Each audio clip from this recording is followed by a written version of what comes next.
বাইন, plastic এবং cosmetic surgeon. তো আমাদের যে ভাইয়ের আমরা দেখতে পাচ্ছি গাইনোকোমাস্টিয়া হয়েছে, এটাকে মেলিনোসিস হাইপারট্রফি বলে। এখানে ফ্যাট জমেছে এবং গ্ল্যান্ড বেড়ে গেছে, দুটো জিনিসই হয়েছে একসঙ্গে। এবং আমাদের চেস্টে দুটো জিনিস থাকে, এটা হচ্ছে মাসল, পেক্টোরালিস মেজর মাসল, তার নিচে যে টিস্যুটা থাকে এটা ব্রেস্ট টিস্যু। তো আমরা আজকে না লাইপোসাকশন করব এবং গ্ল্যান্ডটাকে বাদ দেবো।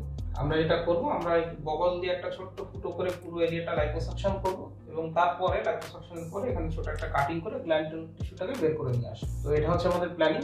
তো সার্জারি করার আগে আমাদের মার্কিং করতে হবে, মার্কিং করে আমরা টিস্যু ডিফারেন্সিয়েট করব, কোথায় মাসল আছে কোথায় গ্ল্যান্ড আছে সেটা ভালো বোঝা যাবে। তাহলে চলুন জিনিসটা করা যায়। এটা সুপ্রাস্টার্নাল নচ, তারপর হচ্ছে মিড লাইন।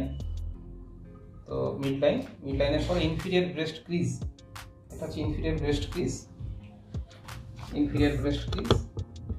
এরপরে তাহলে আমাদের মিডিয়াল বর্ডারটা মার্ক হলো, ইনফিরিয়র ব্রেস্ট মার্ক হলো। এবার আমরা ল্যাটারালটা মার্ক করব। এটা মাসলের ল্যাটারাল বর্ডার, পেক্টোরালিস মেজরের ল্যাটারাল বর্ডার, এটা ব্রেস্টের ল্যাটারাল বর্ডার। তাহলে মাসলের ল্যাটারাল বর্ডার হলো, ব্রেস্টের ল্যাটারাল বর্ডার হলো। এটা হচ্ছে মাসলের ল্যাটারাল বর্ডার, এটা ব্রেস্টের ল্যাটারাল বর্ডার।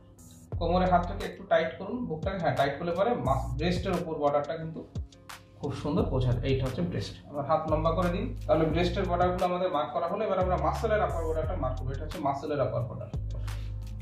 মাসলটা হিউমেরাসে গিয়ে যুক্ত হয়।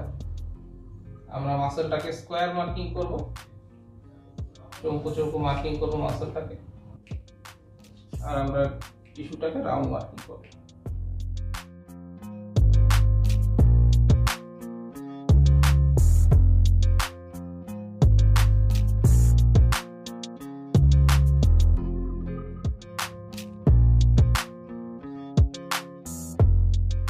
তো আমাদের মার্কিং কমপ্লিট হয়েছে। অনেক সময় আমাদের মনে হতে পারে যে এটাও ব্রেস্টের অংশ, সেটা কিন্তু না। একটা হাত তুলুন ভাই, দেখুন মাসলটা, দিস ইজ মাসল, এবং এই টিস্যুটা হচ্ছে ব্রেস্ট টিস্যু, এই টিস্যুটা ব্রেস্ট টিস্যু।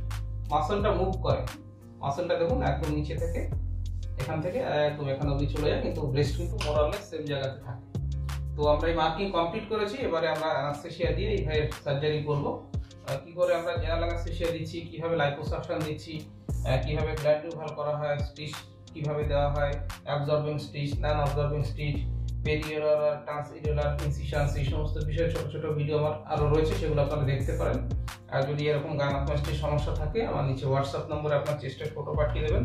আমি দেখে কোন গ্রেডের গাইনোকোমাস্টিয়া কি করতে হবে, কত খরচ হবে, সমস্ত ডিটেলস বলে দেবো। ভিডিওটা ভালো লাগলে লাইক করবেন, শেয়ার করবেন, চ্যানেলটা সাবস্ক্রাইব করবেন। ভিডিওটা দেখার জন্য ধন্যবাদ।